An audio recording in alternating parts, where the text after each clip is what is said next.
Today I have a trick for you that is not very well known. It's about adding dirt to your tracks. Specifically, we're going to talk about rumbles and how to add dirt layers on top of them. No idea what I'm talking about? It's okay, we're going to do it in the video.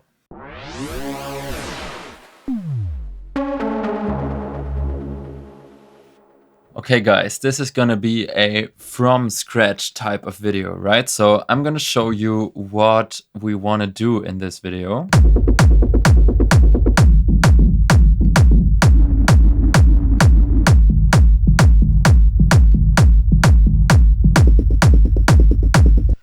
We wanna do this kind of mid-layer textures that I talked about in the introduction. And those are some of the ones that you can download for free. Just follow the link in the description. But in this video, I'm going to show you how to do it. And we're going to do it just from scratch. Like, no planning. I'm just going to do one or two of the textures, explain how I do it. And yeah, it's going to be funny. Let's go. So, first of all, we have a nice kick and a nice rumble. Rumble is very low. Make sure that's not too much in the way. Shouldn't have too many frequencies around here because this is where we place the mid rumble or the mid layer, right? Also, this incredible strong kick is the kick I did for the Space 92 gravity rebuild. So make sure to check that out. The video is linked up here. So I took the same kick here to make the layer, and you can see I have two recording tracks. This one records this one, and this one records this one. And that means, first of all, I'm going to sample here, then I'm going to edit one more time and sample here, and this is going to be the final result. Okay, sounds abstract. I'm going to show you. So first of all, we have this pattern. We can take different patterns, but for now, we're going to take this one. And now what we want to do is we want to make a reverb rumble. Like this. Don't want to add too much texture yet. Just something like this, exactly.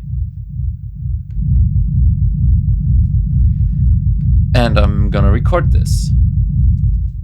So you might be wondering, didn't we want to make a mid rumble, not a low rumble? Yes, that's true.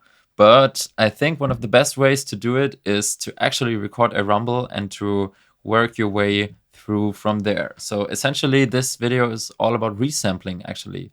And resampling in general is a very interesting topic. So let me know if you want me to cover that a bit more, maybe in a individual video, how you can use resampling for atmospheres, for textures, for maybe even like main sounds, right? There's plenty of options. So anyway, there's different things that we can check on. For example, sometimes, just sometimes, not often, it's nice to pitch it up. I think here it's actually cool because it has this kind of movement. Can you hear this? Vroom, vroom, vroom, vroom. There's the higher frequencies, but in the lower frequencies it goes dum, dum, dum, dum. So let's put the EQ and try to localize that. It's here around the 100. So it's kind of low still. But you know, resampling is all about taking what we want, breaking one or two rules in the process. Maybe like this. Okay, and continuing. So what can we do? We can add different distortion units, for example. Let's add just a little bit of saturation. Let's go to hard curve, exactly. And we just want a little bit though, just brighten it up like this. And now we could try to put it in front of the EQ.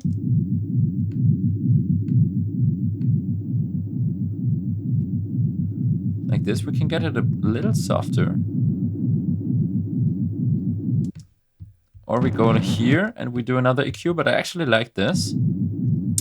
Now let's try and go back to the pattern. Let's go to beats. Oh, it loses, okay, it loses the movement. Okay, then I have to show you this in another example. So we stay here, and now you can see I prepared redux and erosion, two effects that are great for adding noisy textures or other kind of textures to a sound source. And Redux in particular, I love in the new Ableton 11. So we go to like a bit less dry wet.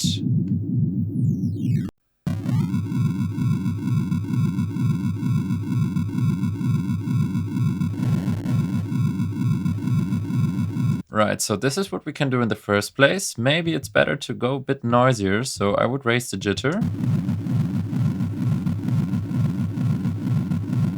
And we get this.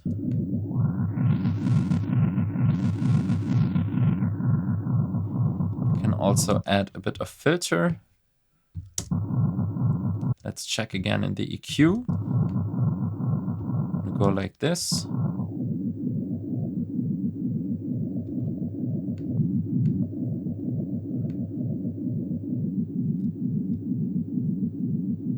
Nice. Adds just a little bit of interesting content.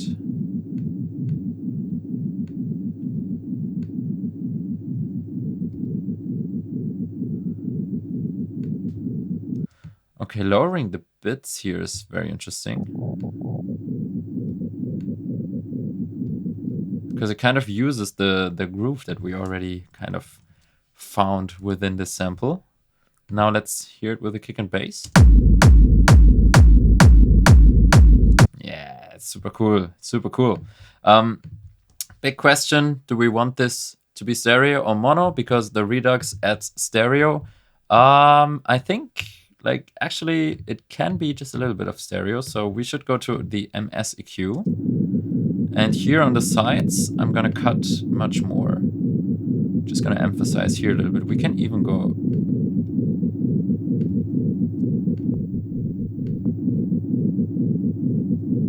Right, that's cool. So these two we don't need right now. We can have a bit of side chaining. I'm doing this with the FabFilter Pro C2, but works with every sidechain tool that's available out there.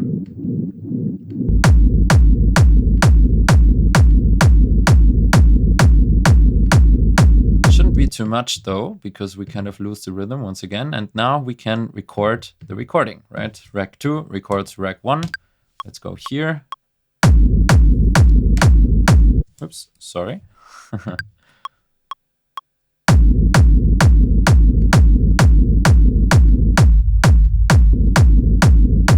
And now I have my completely done mid layer. You can see that it's always looking just a little bit different. That's cool. We can either loop 1 if we want to be stable, or we can just leave it like this and have a bit more of movement and variation, right? I think that's also cool. And yeah, works pretty well, I think. So we can do one more, I think, in this video. And for this one, I just want to use a bit of a different technique. So what we're going to do is we're going to make a rhythm here in the kick drums, like this maybe. This is the kick drum that we use for sampling, right? So we have a listen, oops, like this.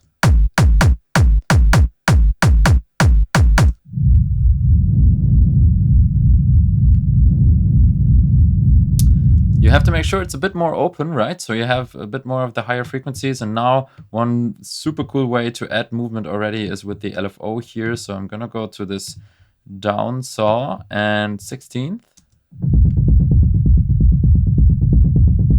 Or maybe 8ths. Now let's go for 16th. That sounds cool. And now maybe let's compare, because I think the difference is actually not that big from this now. It is a difference though. So different patterns in your source will just make it more interesting. I think that's a pretty cool thing to note, right? So we record this once again, and I'm curious, what does it sound with all the effects we have here without, like, we didn't do the effects for this recording, but we did them for this one. Also interesting. We can record it, that's for sure. resampling is just it's just crazy. Yeah, but I want to do something completely else here. Would also make a great rumble, that's for sure. But in the last one, what we did is we pitched it up an octave. We're not going to do this right now, but we're rather going to go to beats and play around a bit here. We can go to 16th. Emphasize the rolling a bit. And now let's see. We can take this EQ here and take away the low frequencies that we don't want.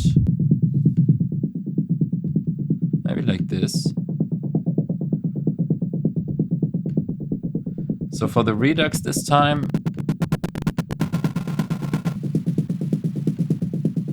I want something like this, and we don't need this EQ, we rather just go mono.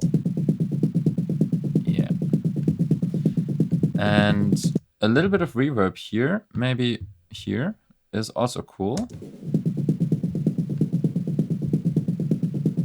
Just adds this room kind of feeling. And now we can just shape it a bit more. Let's have a listen with the kick.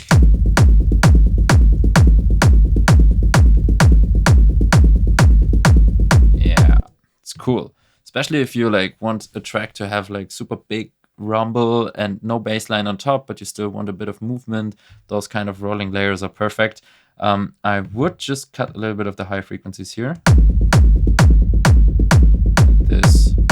And maybe we can take the saturator to the end of the chain, but not that strong. Completely changes everything. No, we rather want a soft one just to add a little bit of thickness.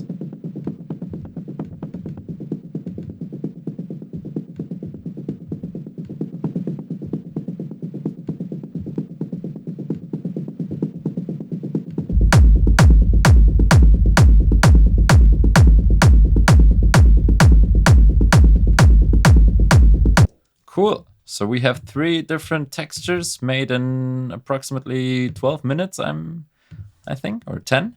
And those are this one.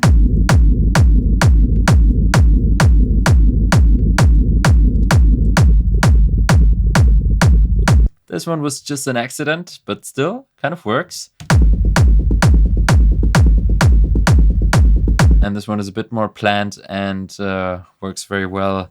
Has this super cool rhythm that's also coming from the kick and bass. And now what you can also do, just to show you the power of resampling in general, you can also take it, let's say like this, and now you just move around the different steps. I mean, why not, right? You just go, let's say like this, and you form a completely new rhythm.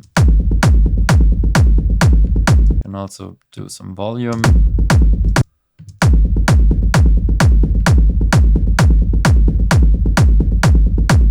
Also add some, I don't know, some pitching maybe even.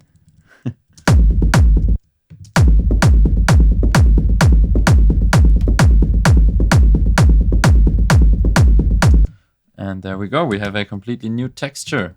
We should have made crossfades here, but this would take too long now. And we have one more.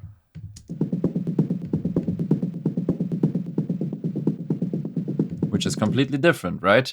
So this is how the resampling works for those mid-dirt layers. Dirt is very important for those kind of fat rumbles that need just a little bit of texture on top. And thus concludes the second video of this kind of kick and bass, rumble, whatever technique stuff. Hope that was interesting for you. If you haven't seen the first one, you should check it out. It's linked up here. And yeah, grab your free layers just by following the link in the description. And I'm already looking forward to see you on one of the next videos. Until then, have a good time and keep making music.